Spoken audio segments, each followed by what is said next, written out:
Iya, pertama itu aksi kami kemarin itu pertama tuh ada memang sudah kita rencanakan lama di bulan puasa karena itu akan launching ke pengurusan baru di FBTPI. FBTPI ini satu-satunya organisasi yang terus berjuang untuk sektor pelabuhan dan transportasi yang maksudnya yang terus bersuara lantang gitu ya. Ada banyak serikat tapi FBTPI ini yang dari dulu selalu bersuara di situ.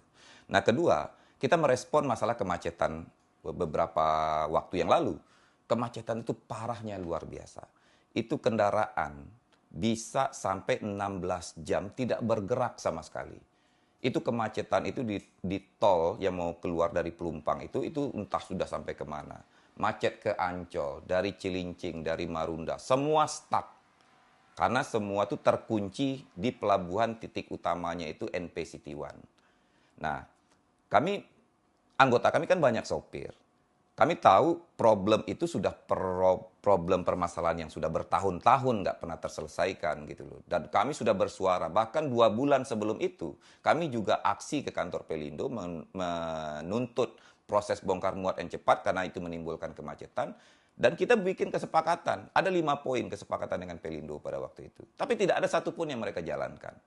Nah, hari itu selain dari launching, saya juga mau menyuarakan apa yang menjadi sumber kemacetan di Tanjung Priok itu. Nah, kami lagi long march biasa. Kapolres, Kasat, dan aparat kepolisian sudah mengultimatum, jangan, nggak boleh ada apapun kalian lewat aja di pos 9 katanya. Alasannya apa? Kami udah ngasih pemberitahuan kan. Ya pokoknya lewat aja nggak boleh. Saya cuma hanya minta saya bacakan statement, saya bilang. Sebelum kejadian itu ya. Saya minta cuma hanya bacakan statement. Silakan kalau seandainya tak khawatir mengganggu kemacetan, kami di pinggir aja. Dia juga nggak mau berkompromi. Sehingga pas kami baru sampai di situ, ditahan sama mereka, disuruh anggotanya mungkin ya udah nyerbu ke mobil komando kan, narik pintu mau mengintimidasi sopir. Nah, saya coba halangi itu. Langsung perintah Kapolresnya, ambil dia, kata dia. Ya udah, makanya saya langsung diambil, saya didorong, dibawa. Udah, saya dibawa. Setelah itu, saya dibawa ke Polda. Setelah dibawa ke Polda, sampai di Polda, lagi nunggu-nunggu ruangan pemeriksaan. Jadi tiba-tiba datang ada salah seorang perwiranya juga datang.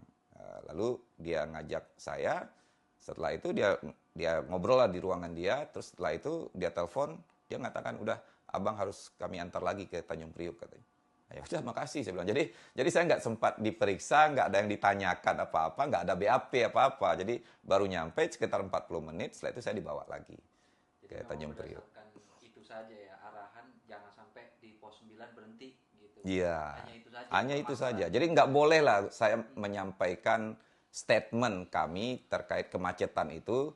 Jadi nggak boleh disampaikan di pos 9. Saya minta cuma hanya bacakan statement. Kasih saya kesempatan sebentar, saya bilang. Tapi dia tetap nggak mau kan. Kita nggak ada negosiasi. Itu pas udah aksi itu nggak ada negosiasi, kita udah langsung diambil. Karena ini memang problem besar, Bung, di pelabuhan. Problem di Tanjung Priuk ini kita sama-sama tahu. Saya dulu terus bersuara lah tentang, karena saya mengerti betul Indonesia ini sebagai negara maritim, Indonesia ini yang terletak di antara jalur perdagangan dunia, letaknya yang strategis, ini kita nggak bisa memaksimalkan potensi itu semua gitu sebagai negara maritim. Kita selalu kalah dengan Singapura. Singapura pelabuhannya jauh lebih bagus, jauh lebih berkembang. Bayangkan saja eh, proses bongkar muat barang di Singapura itu 4 kali lipat dibandingkan dengan Indonesia. Sedangkan Singapura itu negara kecil yang penduduknya cuma 5 juta orang, sedangkan Indonesia penduduknya 280 juta orang. Kita kalah besar. Nah, ini problemnya itu di tata kelola pelabuhan laut di Indonesia. Saya contohkan misalnya ya, saya sering sampaikan saya dulu pernah diundang di dalam forum Forkopinda, saya sampaikan ini nggak akan bisa kita selesaikan selagi pelabuhan Tanjung Priok ini nggak ditata ulang, saya bilang. Persoalan kemacetan tidak hanya di darat, tapi kemacetan juga di laut. Kapal-kapal yang mau bersandar itu, dia harus antri.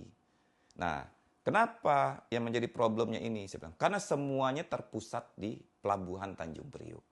Semuanya terpusat di satu titik. Padahal Indonesia ini adalah negara maritim yang mempunyai garis pantai terpanjang di dunia.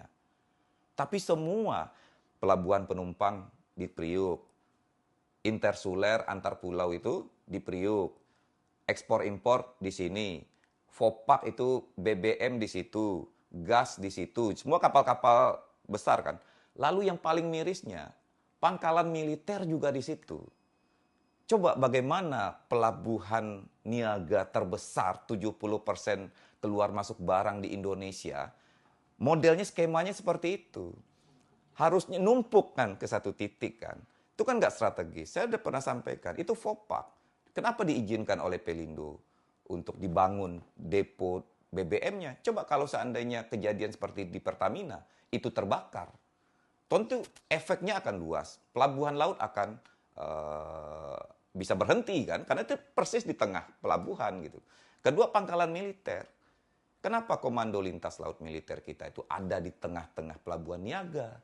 Bayangkan kalaulah kita berimajinasi, kalau seandainya terjadi perang misalnya. Yang di rudal pertama itu kan pangkalan militer. Nah kalau seandainya perang misalnya pangkalan militer kita di rudal gitu ya, lumpuh ekonomi kita, Tanjung Priok itu akan tutup. Nah, saya dari dulu udah mengusulkan, diurailah.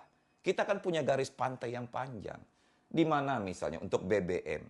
BBM itu kalau perlu kita bikin pulau atau di salah satu pulau di Pulau Seribu itu bisa dijadikan khusus untuk depo itu. Jadi itu kan barang berbahaya. Jadi tidak di areal publik gitu. Atau misalnya kayak pangkalan militer. Carilah tempat yang strategis. Dibikin pangkalan kapal-kapal besar kita ada di sana, kapal perang kita ada di sana kan. Mau kapal, kita punya kapal induk bisa di situ kalau ada nanti mudah-mudahan gitu ya. Atau misalnya kapal selamnya ada di sana. Pokoknya pusat pangkalan militer. Kolin Lamil, Komando Lintas Laut Militernya. Nah ini ada di